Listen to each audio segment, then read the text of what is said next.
दोस्तों, स्वागत है आपका हमारी इस वीडियो में जिसमें हम बात करने वाले हैं गोस्वामी तुलसीदास के जीवन परिचय की। यह प्रश्न वार्षिक परीक्षाओं में अक्सर कई बार 4 नंबर का पूछा जाता है, जिसमें 2 रचनाएं, भाव पक्ष, कला पक्ष और साहित्य में स्थान पूछा जाता है।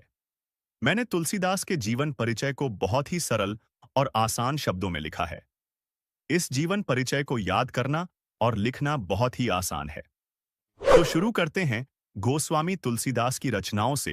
इनकी प्रमुख रचनाएं हैं दोहावली, कवितावली, गीतावली और रामचरितमानस। रचनाओं के बाद आता है तुलसीदास का भाव पक्ष।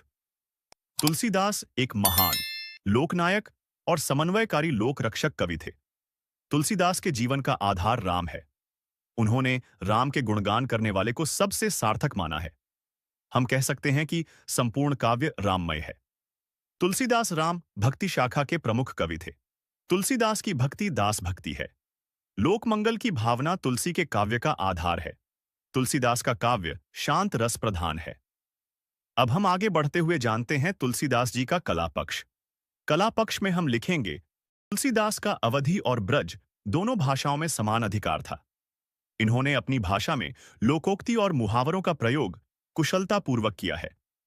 तुलसीदास जी ने अपनी भाषा में कई शैलियों का प्रयोग किया है, जिससे काव्य और भी सरल और सहज हो गया है। इनकी प्रमुख रचना में से एक रामचरितमानस में इन्होंने प्रबंध शैली का प्रयोग किया। तुलसीदास जी ने अपने काव्य में रूपक, संदेह आदि कई प्रकार के अलंकारों का प्रयोग किया है। छंद में इन्होंने सामान्य रूप से दोहा, सोरठा, चौपाई आदि का प्रयोग कुशलतापूर्वक किया है। अब हम आते हैं गोस्वामी तुलसीदास के साहित्य के स्थान पर। तुलसीदास एक लोक कवि हैं।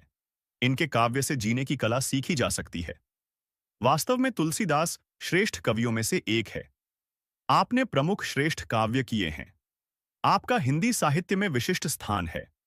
अब मैं आपको ऐसे प्रश्न बताने वाला हूं जो 2 नंबर में नहीं, 3 नंबर में नहीं, बल्कि 1 नंबर में पूछे जा सकते हैं।